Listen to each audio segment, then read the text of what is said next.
তো ডক্টর ওষুধ লিখে দেন, তারপরে হট করে একটু বললেন যে আপনাকে এবার থেকে ডায়েটও করবো। এই ডায়েট কথাটা শুনে আমাদের প্রথমেই মাথায় আসে ও বাবা সব বাদ চলে গেল আমাদের খাবার থেকে।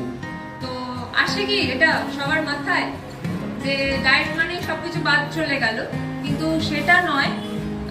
সেটা আমাদের এই প্রোগ্রামের মাধ্যমে আজকে আমি আপনাদের সামনে উপস্থাপন করব যে ডায়েট মানে শুধু সবকিছু খাওয়া বাদ নয়, সবকিছু খেয়েও আমরা কিভাবে পরিমাণ মতো খেয়ে বা কতটা পরিমাণে কতটা কি সময় খেয়ে আমি সুস্থ থাকতে পারি, তো সেটা সম্পর্কে আমি জানাবো। তো সুমিতাকে বলবো প্রোগ্রামটাকে। ধন্যবাদ। তো আরোগ্য মন্ত্র আমরা শুরু করেছিলাম 2017 সালে। আপনাদেরকে একটু ছোট্ট আমি বিষয়ে ফেলি এই কারণের জন্য, দুজন আইআইটিএন ছিলেন, সিদ্ধার্থ গাড়ি এবং গিরিশ আগরওয়াল, যারা চাকরি করতেন, বাট চাকরি করে সেই মজা আসছিল